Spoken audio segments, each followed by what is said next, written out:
Welcome to Clinician's Corner. Here, Molly and I will provide you with evidence-based insights and practical tools for addressing ultra-processed food addiction. This segment is designed for both individuals navigating recovery and professionals supporting clients through the treatment process. We will be bridging personal experience with clinical expertise to enhance understanding about the treatment of food addiction and the many pathways to recovery. Each episode explores key topics such as the neurobiology of addiction, strategies for sustainable recovery, behavioral interventions, and the impact of diet trauma. We'll also discuss practical approaches for fostering self-compassion, managing setbacks, and building individualized, empowering eating practices. Whether you are in recovery or a clinician working with clients, Clinician's Corner offers research-informed perspectives, real-world applications, and therapeutic tools to support long-term healing. Join us the first Friday of each month for thoughtful conversations that equip you with the knowledge and strategies needed for meaningful progress in ultra-processed food addiction recovery. Expert insights, practical tools, transforming recovery one conversation at a time. Welcome back to Clinician's Corner. And today, I think we have a hot topic in the world of ultra-processed food use disorder. And that is, something that really came up in our last conversation with Kim was harm reduction. And I think it really hasn't been defined. I think it hasn't been explained or maybe applied to ultra-processed food use disorder. So I thought today it might be helpful to explain to the listeners, what is it? How does it work? Who might it be a tool for? And what are some practical applications of harm reduction that we've seen with our clients that have worked well? Agreed. Yeah, I feel like we could definitely give some real world examples of how we use harm reduction in sweet sobriety too, just so people can kind of start to formulate for themselves what that can look like. Yeah, absolutely. So I thought first it might be helpful to kind of explain harm reduction in general. And so what I know about harm reduction is it really acknowledges that healing isn't black or white. It's a more compassionate, science-backed strategy that focus on progress, not necessarily perfection, whether it's reducing the frequency or addressing some of the emotional triggers.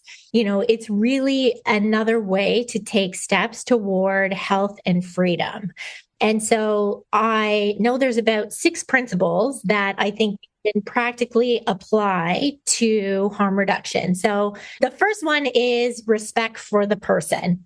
And so that's really choosing compassion over shame, right? Especially for the individuals we work with that are struggling with ultra-processed food use disorder, that they deserve respect and understanding, not guilt or self-judgment. And this also applies to meeting people where they're at. So recovery is very personal. And sometimes people need to eliminate certain foods, and then other people need to focus on reducing the harm without complete abstinence. And both ways are okay. And I really think respect for the person is also about building trust. So it encourages open, non-judgmental conversations about the food struggles and fosters a more supportive recovery environment. What are your thoughts? Yeah, I would agree. For me, I'm all about empowerment versus coercion. So I love that idea of respecting individual autonomy, which harm reduction does, right? And like you said, it falls right in line with meeting people where they are, and that small sustainable steps toward healing are just as effective as those really big ones, sometimes even more so, because if we are people who, when we jump headfirst into the shallow end of the pool, we very quickly figure out this hurts, I don't like, whatever it might be, and we stop doing it, and we might give up trying to swim altogether, where something like harm reduction says, hey, if you're afraid of the water or you're nervous about this, let's just start by dipping a toe in, dipping a foot in, dipping an ankle in. So I really, really love that. And I love what you said too, like that compassion over judgment. And it's that showing up and having like common humanity and recognizing that shame and punishment really are ineffective motivators at the end of the day. They will last for a while, but they're not lifelong, because at some point we forget about that fear. We can convince ourselves that it's not going to happen to me again, whatever it might be. And I know sometimes in 12-step programs, something that people will say, or sometimes they tell their stories because they don't want to forget where they came from. They want to remind themselves of that. And I don't know that for everybody, that's a super awesome tactic either. So yeah, I love everything that you had to say. I also feel like harm reduction really also pulls in like social and systemic factors as well. So it really considers some of those more like social justice issues too. Not everybody has the same access to resources. Not everybody has the same, I guess like at the end of the day, I'll say the resources, because if we don't have a place to live, it's really hard to think about the food that we're going to eat other than just eating to survive, and then obviously it grows from there, trauma, stress, those kinds of things. So I agree with you. I think that those 6 principles of harm reduction are really important to highlight, because I think harm reduction, like you said, hasn't really been defined in the ultra processed food use disorder world. Or if it has been defined for people, there's a lot of confusion, because I think that it might be being defined through a biased lens for folks because of just not understanding the way they recovered too. Not understanding the way they recover, not understanding. And I think like fear of something that we don't understand can be really hard then too, to like try to sell it. So if you've got a specific tool that works for you, and maybe abstinence is a tool that works for you, it's going to be hard to sell harm reduction if that tool isn't a tool that works for you and you've actually found it to be harmful. So I just want to be really mindful of like harm reduction is a tool. It works for some people. It doesn't work for all, but here's why we think that it is a good tool for people to try and the reasons behind it. Yeah. And I think, it really is a commitment to the evidence as well, right? It's like, we know with the research that these ultra processed foods hijack the reward system and lead to overeating. Harm reduction is based on that evidence, but it also allows like this space that says it's not about willpower. It's not about moral failure. Like, this is why people struggle with getting to abstinence if that's their ultimate goal. And so we can help people use proven strategies, whether that's structured meal planning, whole foods, stabilizing their blood sugars to help reduce the cravings and binge episodes. But those aren't always going to be effective strategies for everyone. And so harm reduction also would say medication is a tool. And so I might benefit from being on naltrexone. I might benefit from something that helps regulate cravings. It may be some of the GLP-1s. If I'm somebody who can't even go a meal or like a few hours without it, would this be something that would also be a tool that would help me start to practice other coping skills? Because if I'm somebody who lives in the obsession all day long and doesn't even have a moment of freedom, it can be really hard to meet somebody at that point and just say, well, okay, why aren't you doing breathing? Why aren't you going outside for a walk? Why aren't, and like you said, there are so many people we work with who don't have the ability to have a clean house. It's a great idea to say, take all the foods out of your house. But if I have to feed my kids with some of these foods or my partner or someone has these foods in the house, I am going to have access. So it's not as simple as saying, you're not just working hard enough to be able to do that. And like, if you would just get willing to do that, I have to really see the person that I'm working with. And if that's not an option for them, let's figure out what might be helpful. And medication can be a really helpful tool for that. And that's harm reduction. Yeah, totally. So not only medication, but like bariatric intervention of any kind is a really, again, that's somebody's tool. It's a tool for a lot of people, and that shouldn't be shamed either. And what I find is like people come to me for consultations and they're like feeling me out, right? They're like, what do you think about bariatric surgery? What are your thoughts on GLP-1s? Like, I think because they've probably met resistance or had some sort of interaction that left them feeling ashamed. And so they're trying to feel me out like, oh, where does she stand on this? And the thing is like, I am open to whatever tool works for anybody. Like I think outside of the box. I mean, if you guys listen to Food Shrinks at all, we talked about using psychedelics. The three of us have had different, like, we are clinicians who really believe in finding what works for you. And that's the other beautiful thing about harm reduction is it's not about reducing the use of the substance or the behavior. It's about reducing the harms that come along with it. So while we are working toward abstinence, which would be the ultimate harm reduction, sometimes along the way, we have to use some of these things. And to your point about what you said, like, sometimes not everybody can get to that place of abstinence immediately. So what are some other things that we can do? I think about, I think that there are messages out there from others, which I don't know where it comes from. As a mental health professional, it doesn't make sense. It's not something that I've ever experienced until I came to the ultra processed food use disorder world, is this idea that like we can't start recovery without being abstinent, and that there are other things that we can do. So, because here's the thing, you can be abstinent and 100% not be in recovery. There's a reason why in AA it's called being a dry drunk, right? So like you still have all the internal agony, whatever going on. You're just not drinking. I don't know. That doesn't sound like fun to me. Honestly, that doesn't sound like fun to me. But here's the other thing. On the flip side, you can be working on recovery and not abstinent. And this is what I love about harm reduction. So maybe you're not a person who can get the things out of their house right away, like you said, and it's still in your house, whatever.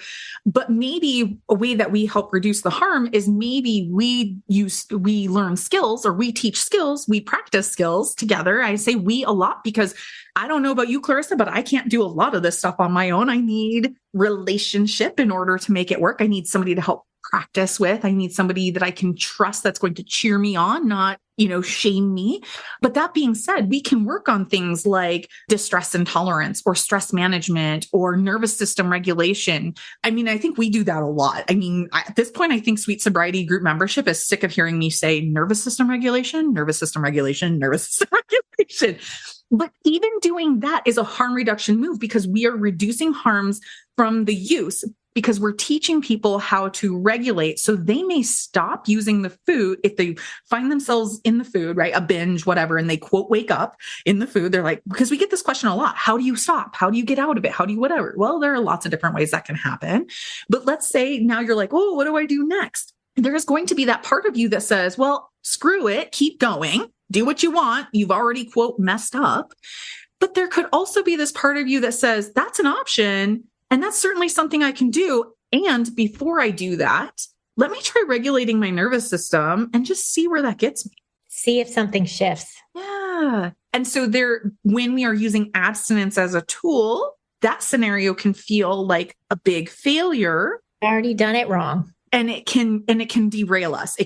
Now we're, quote, starting over, quote, back to day one, those kinds of things. Never going to get it. It feels very much like the diets I've been on my whole life. Yes. Yes. So if that kind of mentality where it feels like the diet, like, oh, just for these 20 days, just until I go to the beach so I can fit into the whatever, just until the wedding. And then you can't maintain it either until that event has happened or every time you get to that event, then it reoccurs.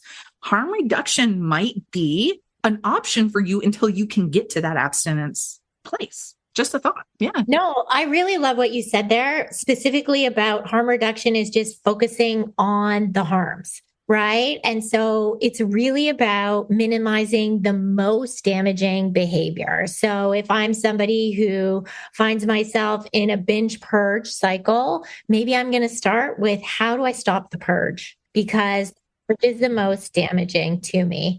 And, so in that case, I may only be focused, I'm not looking for immediate perfection, but maybe I'm trying to find a way to reduce the frequency, reduce the intensity of these UPF binges so that they don't result in the purge situation.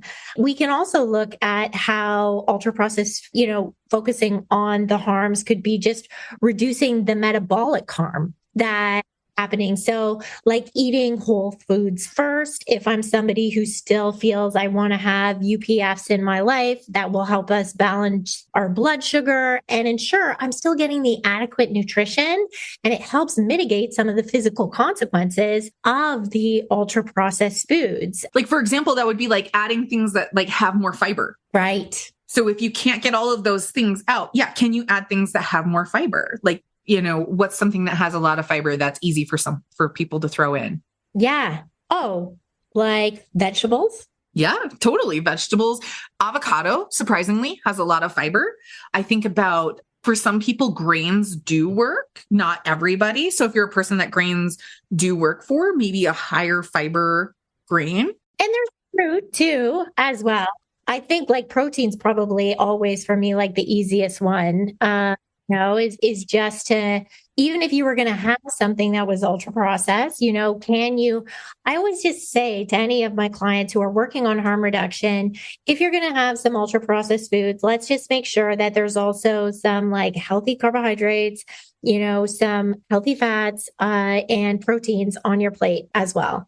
And maybe you can consume them before, because it's going to have also a less addictive like feeling mechanism. If my blood sugar is stable, if I'm having those highs and lows in that volatile blood sugar, it's also, I've nourished myself, I'm feeling well fed, and there's a level of satiation that when I consume whatever it is, it's not going to put me in that cycle of trying to seek energy just from the ultra processed food. Yeah, definitely. Yes, 100%. I love that. And I know for a while, our clients were really into like the blood glucose goddess, but it's so funny, right? Like we watch this kind of like come and go, ebb and flow. And that is really indicative of like how these things can be like bad. Like, now I'm not saying what she has to say isn't accurate, but if we think we're going to quote biohack our way out of addiction, we're wrong. Like substance use disorder doesn't work that way. Again, we can use this as like harm reduction moves so that it's a tool as far as like we're reducing harms that go along with the use. Now, something that I do want to say out loud, because I feel like maybe I sound like I'm permission giving, like go ahead and eat these things, just eat this other stuff first.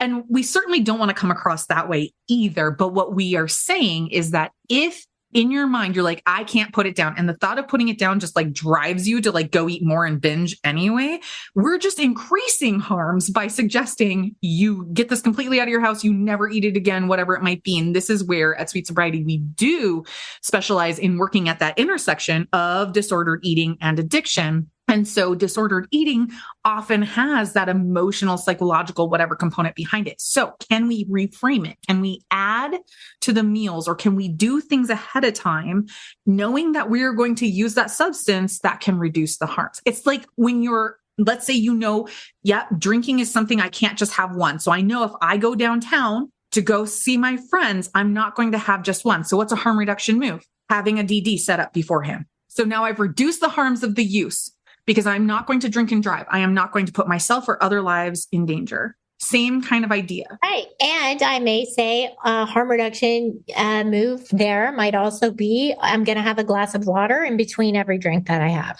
Right. Yes. So adding in chia seeds, adding in whatever. Yes. So that's the perspective we're looking at for this. And, even if you are somebody who has to, like, let's talk a little bit about like practical strategies, because I think that can be a helpful shift too. It's like, if I think about going to a restaurant or like a gathering, like, is it possible that you can just order some of like the least processed things available? And if you are having something, say you decide like, okay, I'm pizza. Let's pick pizza, right? Is that I'm going to have this piece of pizza. Can you eat it slowly? Can you eat it mindfully? Can you also be checking in with your body and getting curious about how it's affecting you?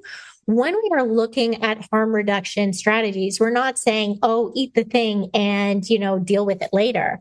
We really want you to get intentional about checking in and seeing, is this actually, my brain is telling me a story that this food is amazing and I have to have it. And, probably there's some level of life changing that I've associated with this item. Totally. And I want to just like quickly pause right here and say, this is not a plug for learning how to eat in moderation. We are not talking about intuitive eating here or eating anything in moderation. But what we're saying is when you're on this journey, if you are not there yet, listen to what Clarissa is saying. Yeah. And so all we're saying here is tune in, check out, I also want you after you consume it. So then, check in 30 minutes later. How am I feeling? Oh, do I get hungry again? Am I having more food thoughts? That is going to give you the best information versus us telling you pizza is an ultra processed food and it's not a loving choice for you. That's going to, at the end of the day, have no difference. We already know that. We all know that. The whole world knows that. That's not breaking news. But you have to get your own data. And this is how harm reduction as a tool can be helpful, right? If you are making that intentional choice to eat something ultra processed, is it worth it? Is it satisfying? And do you feel like it's a conscious choice? Do you feel like you have a choice? Or does it feel like, okay, this is a compulsion? Yeah. I would even say other harm reduction moves, let's just stick with the piece of pizza, might be, can I order thin crust so that I'm getting less of that like bolus of sugar or gluten-free. Sometimes a lot of places, the pizza places these days have gluten-free options. Or cauliflower crust. Or which would be a gluten-free option. Yeah, exactly. So, there are, I also am a big fan of, scraping some toppings onto the plate and having a side salad too, there are levels to this. Figure out what you want to try. But I'm with you, like put it on the plate, knife and fork, cut a piece, take a bite, really think like mindful eating, just mindful eating can make a huge difference in your life. Absolutely. And even for people who struggle with volume addiction, we should do an episode. Well, we can talk about harm reduction with volume now though, but yeah, we should talk about volume in another episode, but we can talk about harm reduction. Like what are some things that you think about when it comes to volume? Yeah, harm reduction with volume for me would definitely be intentional eating. It would be slowing down. It would be chewing my meal several times, knowing that it takes about 20 minutes for CKC to acknowledge the brain, oh, I've had food. And so making sure that I'm setting like the timer for 20 minutes before I go get seconds. That would be a great harm reduction tool. It would also be choosing to maybe at the beginning of my meal, have some water, mid-meal, have some water, end of meal, have some water, just making sure that is this true hunger or is there also maybe a level of dehydration going on? And I just think about like weighing and measuring, obviously, is the biggest harm reduction tool, right? And that's exactly what it is with volume. Yeah. And I think about this too. Like there are meal plans or food plans out there that accommodate this. I think about some of the 12-step food plans we've seen, and there are like pounds upon pounds of vegetables eaten in a day. And I'm like, they must just like to accommodate volume eating and not, you know what I mean? Like they're like paying attention to that. And they're saying this is a thing that's going to happen. So here, eat 2 pounds of vegetables in a day. Not all at once, obviously, but there are meals where it's like there's 8 ounces, 16 ounces. I mean, you're eating volumes of vegetables. And so that might be a good approach too, finding a food plan that like permits, but it's harm reduction in that, like, these are things that at the end of the day, if you eat, 16 ounces of raw vegetables, that is going to have less harm on you and your body overall than if you were eating 16 ounces of, I don't know, donuts, pizza, yeah, pizza, whatever, like something else that's not that. So, so finding a food plan too that allows for that can be a harm reduction move. So, but the reason why I say that could be a harm reduction move is because there are some people who really like that. Like they feel safe in having these weighed and measured food plans and that there's a lot of vegetables or a lot of volume to it. And then we run into folks, because we have that disordered eating aspect of things, we run into folks with histories of binge eating, of bulimia, of restriction. And it can start to, like, it's scary. It can start to feel really bad too. So I really like the other options you were saying, like maybe it's just weigh and measure to make sure you're getting enough of some things, but you allow yourself the others. Maybe it's slowing it down. Maybe it's like realizing, oh, the stretch of the stomach with the serotonin and oxytocin release is what I'm really looking for. So maybe I will do an activity that gets me those things before I sit down to eat my meal, and experiment and see if that changes anything. Well, and what we know about interoception or interoception, however you want to say it correctly, is that I can't actually tune into my hunger and fullness cues unless I'm regulated. And so a harm reduction tool for volume eating is to do some mindful breaths, is maybe to do some humming or, singing. This is another great vagus tool nerve. And these things like activate it and start to get us in that rest and digest state. So then it does allow our body to tune in a lot better. And so if I am somebody who is struggling with volume, I don't necessarily have to adjust the level or the quantity of food I'm eating yet. Maybe we just start with tuning in before and then tuning in halfway and checking myself on the hunger scale. Where am I at now? What lets me know that I feel full? Is it how big my stomach feels like, and where would I be on the scale right now? Where do I want to be on the scale right now? Because that's also going to give us a lot of information about ourselves and the reason we eat the way we eat. Yes. And then speaking about that, like, where am I on that hunger fullness scale? Am I checking in? Where do I want to be? Am I there? Have I gone too far? Meal timing can be a nice harm reduction move too when it comes to volume eating. So again, we don't necessarily have to directly address volume eating head on, but we could say, hey, I'm going to time my meals at 8, noon, and 5. And for a week or for 3 days or just for a day, whatever you feel like you can tolerate. And I'm going to observe, how do I feel between meals? Am I getting too hungry between meals? And is that driving me to eat more at the next meal? So am I really volume eating, or am I under eating other meals?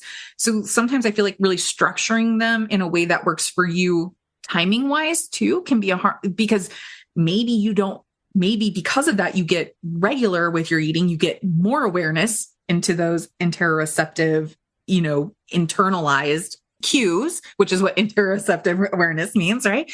And now the volume eating slowly just kind of resolves. So we don't have to always view everything as this problem that has to be hit, with an intervention head on.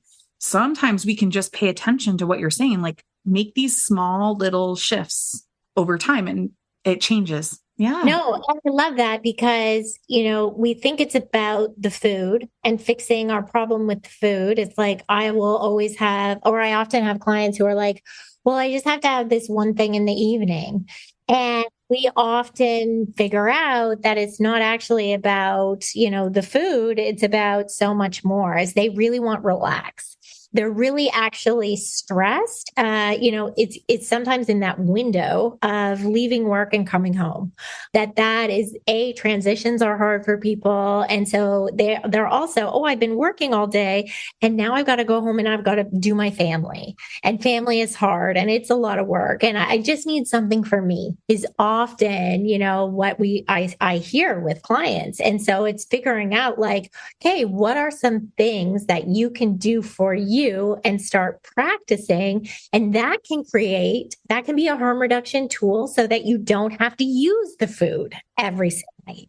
Yeah, it's so beautiful. I love that so much. And I think, and here's my bias. I am a harm reduction. Like, this is the tool that I find works for the people I work with, because I do, right? I have that mental health and addiction background. You do too. So when we're working, obviously our clients often come to us with comorbidities. So even thinking about that from that perspective too, just like, again, taking into consideration all of these factors that somebody has in their day to day, reminding ourselves, the clinicians, the coaches, the professionals in the room, we are not the experts in our clients' lives. We are experts in what we're experts in, but we are not, period. experts, period, in their lives, period. They are the experts in their lives. And so it circles back to that idea of like autonomy and self-determination and giving somebody dignity. And I just love everything you just had to share. And I think, that really moves into that idea of like that flexibility versus perfectionism and just allowing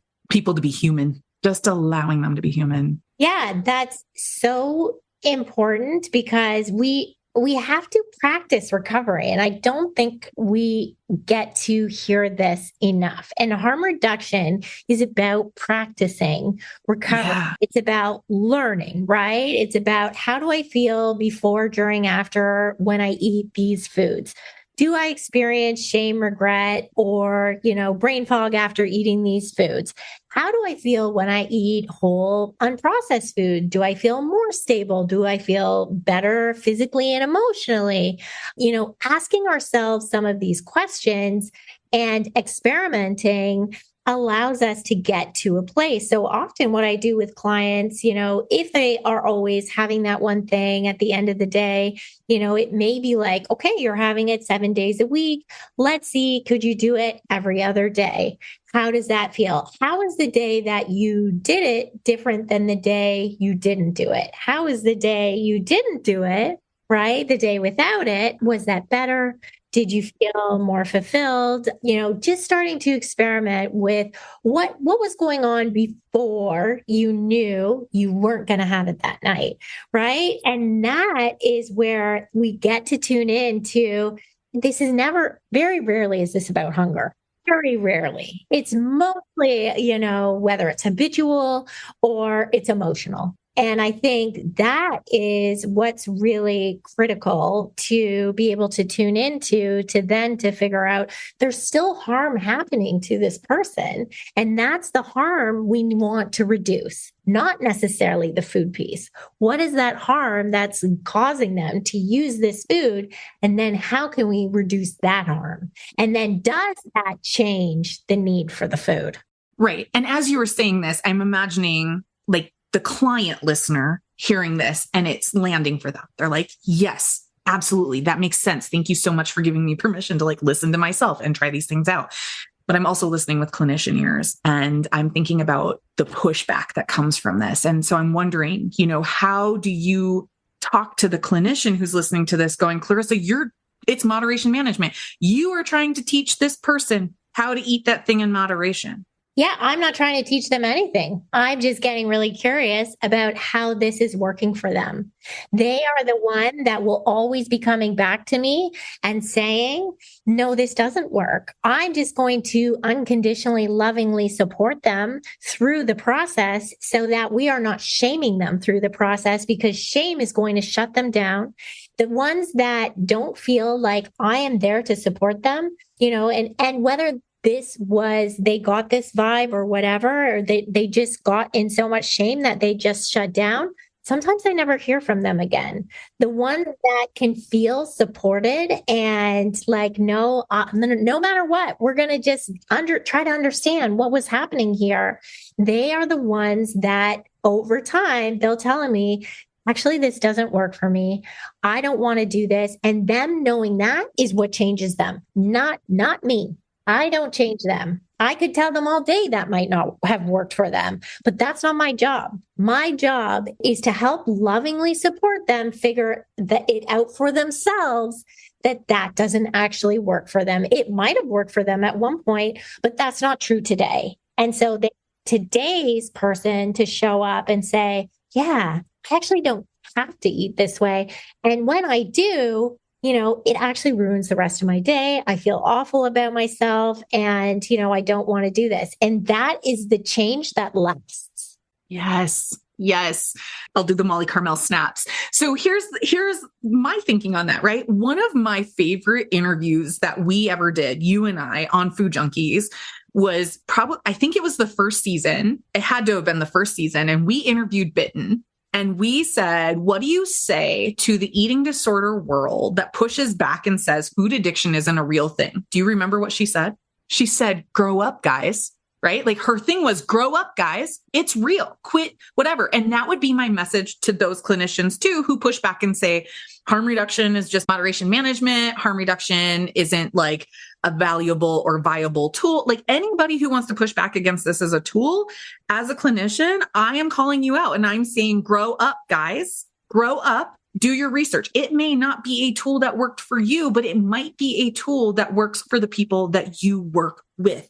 Now, if it's something that you can't get behind, you don't understand enough to do, it's not your area of expertise, refer out. The correct thing to do is refer out. And that is coming from a trauma-informed perspective. That was the other thing we talked to Kim about when it comes to treating eating disorders, food addiction, substance use disorder in general, right? Is that we talked about this trauma-informed setting, this trauma-informed care.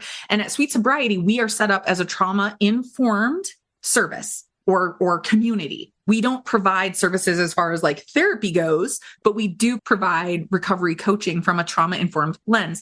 Harm reduction falls into a trauma-informed lens because it matches up with that idea of meeting people where they're at, taking their life circumstances into consideration, everything you've been saying. And so, yeah, I think that pushback is probably why I've been so quiet about harm reduction for so long, because I'm not used to walking in a world where it's pushed back against so hard. Like out there in the real world, folks, I just want to tell you, like as a mental health therapist, as a substance abuse counselor in the quote real world, not just online, not just a talking head, not just somebody who has a podcast, but when I'm actually working with people and I have colleagues in my physical community, harm reduction is not a question thing. I have never been questioned in the way that I have in this field. So I want to put that out there too, because I know more than just clients listen to this podcast, clinicians do too. And I think this is just an opportunity for you to do exactly as Clarissa's been saying, start to get curious with yourself. What is it about harm reduction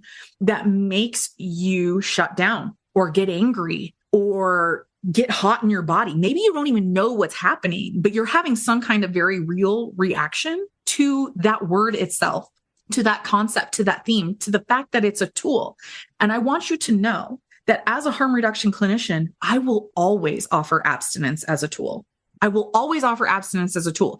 If you are in abstinence, if that's your tool, abstinence-based recovery is your tool, do you ever offer harm reduction as a tool, as an option to your clients? And if not, what's stopping you? And if it's that it's not your wheelhouse, what's stopping you from referring out? If it's because you don't want to lose that client, then you have to go back and check in with yourself. Am I doing the right thing, the best thing for this client in front of me? I was just going to say, am I causing harm? Because that's causing harm. Correct. Or am I more worried about my own ego, my own confidence, my own whatever it might be? These are hard questions I have to ask myself every day. And I'm just asking that you maybe check that out for yourself too. I didn't mean to really go that place, but I do want to make sure that we address that too, because here's the thing. If we're educating listeners on harm reduction and they're like, yes, this is the tool for me, and then they're taking it to providers that don't believe in it, they're going to get shut down, shamed, or like just it's not an option for them with that provider. And now they're going to feel like, well, there's another thing that doesn't work for me, or that's not an option for me. There's one more thing that's not an option for me. And the world starts getting smaller and smaller and smaller and smaller. And what happens when we over restrict anything? Yeah. Binge. And exactly. And it doesn't have to look like food. It can be drinking. It can be, now I got to go get all this information. Now it's got to be like, it can show up in so many different ways. And I just want to put that out there too. And I'm happy to have conversations with people. I'm happy to do in-service trainings for people. I'm happy to do all those things. In fact, we're doing an in-service training for our Sweet Sobriety team next week on trauma-informed care and how harm reduction even fits into that, because we want our coaches to be able to support our clients in that way. You know, things like personalized recovery paths, things like education and awareness, things like structured flexibility, instead of, perfectionism. Like, can we plan for these things and have tools or ways that reduce the harms that come along with it? I mean, we build safety and stability within our community. We encourage them to connect with one another. We talk about mindful eating, like all of these things you've been saying. We do all of these things within our community because we see where it gets folks. We see it every day. Are there some questions that some listeners could ask themselves, maybe some solution focused ones when it comes to deciding is harm reduction or abstinence the right tool for me? So I think I like to think of, are you somebody who's been on all the diets and every time a diet doesn't work for you, or maybe you've been trying this recovery game using abstinence as the tool for years, and what happens is, you get whatever 3 months, you get even 1 month, and then you go, and then you just immediately go off the rails, and then you stop connecting, you stop reaching out, and you just go back to eating the way you were. Does that sound like your story? Then it could be that, maybe reducing UPFs gradually.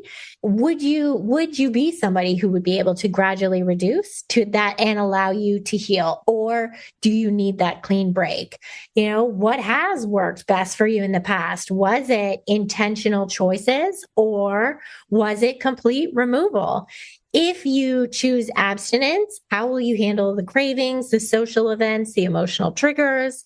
If you choose harm reduction, how do you prevent it from turning into justification for a binge? What does success look like for you? Freedom from cravings, stable energy, balanced eating, getting really clear on that. I think those things is going to be really helpful. Yeah, I think I would even start something smaller, and I would say, what are your best hopes? What is it that you even want? Because I think a lot of us go into this assuming people want abstinence, and that isn't always true. And I think that's the other place where when abstinence is the tool and providers don't know and understand harm reduction as a tool, that does not feel good. That's cognitive dissonance right there. Now I feel like a traitor to the abstinence model, and how do I help? And I'm not going to do moderate. So just even asking somebody what they even want, what are your best hopes? Because most people for us are well, I want to feel healthy. I want to feel good. Okay. What does that mean? And does being abstinent from every single quote, ultra processed food that we can list, does that get you there? Do those things even light up your brain? Right. So just asking yourself, what are your best hopes? What is it that you want? So many people go blank and silent. They're I have no answer for you because they've never been asked. What do you even want? Start there. What do I want? What are my best hopes? If I'm starting this journey, or even if I'm somewhere in the middle of this journey, maybe I've been on this journey for decades. What do I even want? What am I even freaking working toward? Do I have that destination? Not that this is about the destination, FYI, but do I have the thing I'm working toward? I just have to throw that in there. I also think asking ourselves, if I were to take one small step today, right? So if I don't know, as abstinence is a good tool for me, is harm reduction a good tool for me? I might say to myself, if I were to do one thing today, the tiniest of tiny things today that I'm not going to feel overwhelmed about, right? That moves me in that direction. What would that even be? What would that be? Maybe it's, I'm going to make sure I get 8 glasses of water today just because, right? Maybe because I know I don't drink enough water.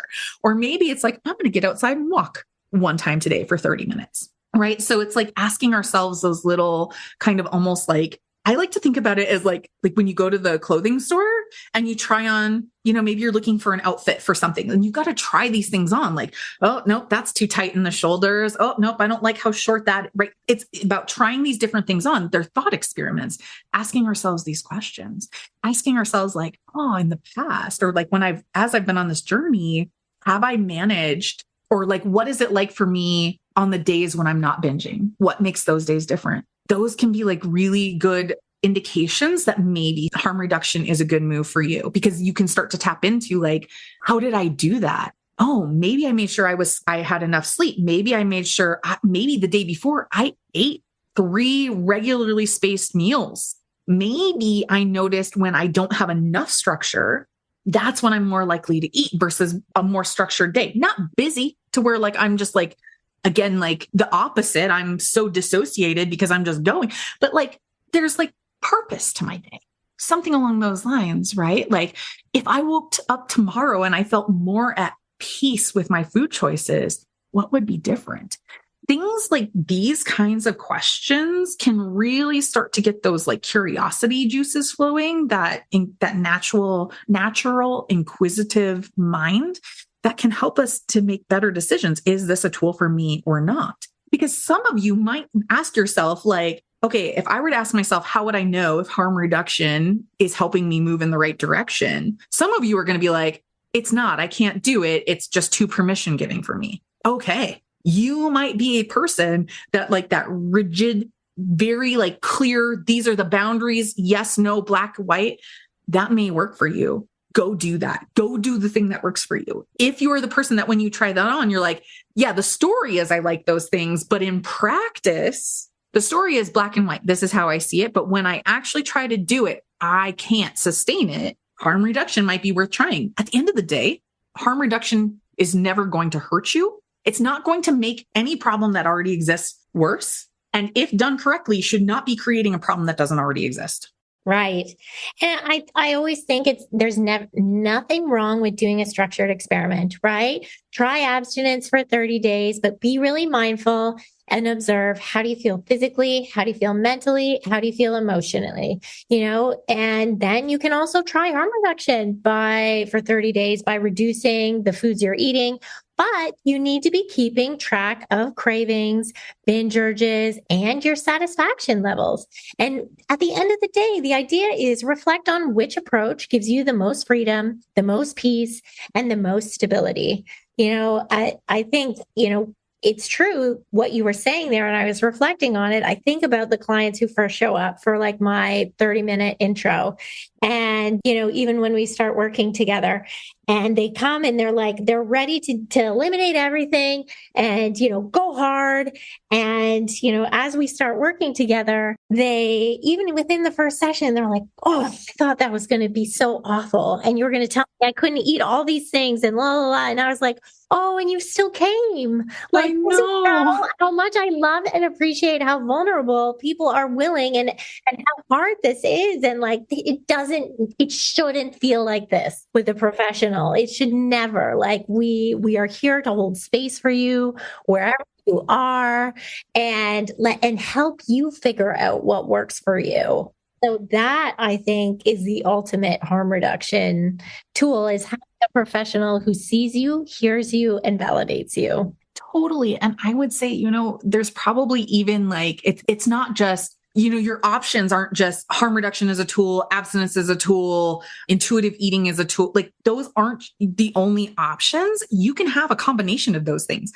I work with plenty of people who abstain fully from specific things, who are working on harm reduction on other things, who feel like they can use something like intuitive eating around even other things. So, it's so complex and nuanced, right? Yes. And bio-individual. And this is where I go back to, I don't know about you, Clarissa, but there's a lot of stuff that I can't do on my own because I need to have a relationship. I need to have somebody I can bounce ideas off. I need somebody who's an expert in some of these techniques. Not that they're an expert in my life, but they're an expert in the techniques. Like I think about my own therapist. She's known me for 15 years at this point, but she has never, ever, ever made me feel like she knows more about my life than I know about it, right? Her job has always been to ask me really good questions, to offer me tools. If it's looking like I need a tool or I've asked for a tool, it's allowing me to practice, which gives me skills to use those tools. And she, just like you were saying, like she's allowed me to figure it out as I go, because that's going to be allowed. I'm a big fan of natural consequences, folks. I'm a big fan of natural consequences because here's the thing. If I touch a hot stove, ow, hot, I'm never going to do that again. If somebody's like, Molly, don't touch that stove. Don't touch that stove. The rebel in me is like, watch me touch that stove.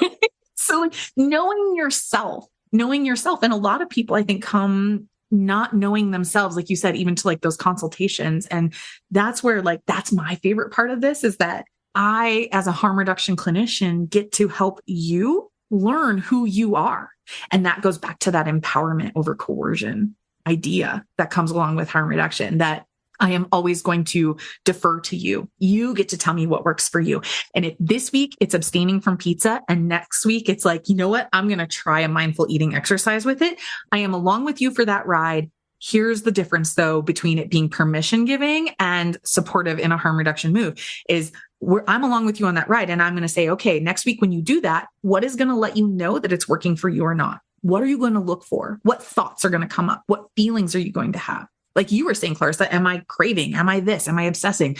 Am I going back for more and more and more? Can I just stop? Can it just be that special occasion? So just to kind of like wrap it back around, because I know we're coming up on our final thoughts, but obviously I'm passionate about this. And like I said at the beginning, obviously I'm biased toward this tool just because it encompasses intuitive eating. It encompasses abstinence. It encompasses so many things because it just allows you to be the expert in you. So I don't know. Final thoughts, Clarissa?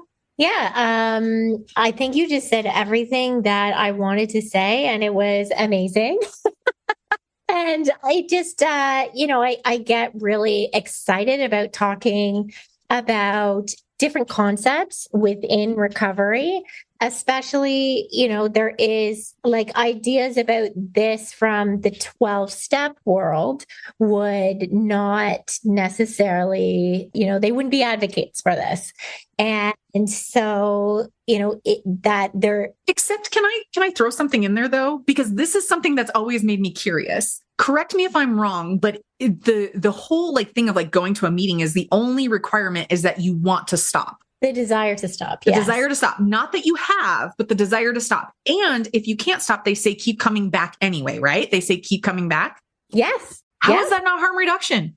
That's actually beautiful. And I'm just I've always been confused about that, right? So again, I think about these clinicians who are like, abstinence is the only way, 12-step is the method, all of that, which again, I am not here to like crap on in any way, shape, or form. It saves lives. It saves lives. It works for a ton of people. I have clients that it works for. I'm going to support you 100% all day long in that. And tell me how that's not harm reduction. Right. And that's the thing. And I think at the end of the day, the most important thing for our audience to know is that there is just as much research that harm reduction that's correct works as an approach as abstinence. So that's correct. There's no literature that says one is better than the other. Because it's who it works for. Right, exactly. And so at the end of the day, the biggest thing is, what works for you. That's essentially what it's all about. That's what recovery is about, period. And when we ask that question, what works for you, there is no perfect answer. It is in the moment. This is going back to mindfulness. In this moment today, right now, what's going to work for me? Is it timing my meal? Is it weighing and measuring my meal? Is it adding more fiber, protein, whatever? Is it mindfully eating? What is it that I need in this moment with this meal or in this day or whatever it might be? But yeah, what do I need? What works for me? Totally. Love it. All right. Well, that's this episode of Clinician's Corner. Please send us like any topics or any questions you have. We'd love to cover them and have more discussions about this. What's the email? Yeah, it's foodjunkiespodcast@gmail.com. All right. We'll see you next month. Have a great day. Bye. Thanks for joining us this week on Food Junkies Recovery from Food Addiction. Make sure to join our Facebook group, Sugar Free for Life Support Group. I'm Sweet Enough. Molly and Clarissa are food addiction professionals who offer one-to-one counseling and group coaching through Sweet Sobriety. Please subscribe to our show so you never miss an episode. While you're at it, if you found value in today's episode, we'd appreciate you leaving us a review on your favorite platform. Your feedback helps grow our show and allows us to reach others who need to hear this message of recovery. Don't forget to pick up a copy of Dr. Tarman's book, Food Junkies. And as Vera always says, the power is ours.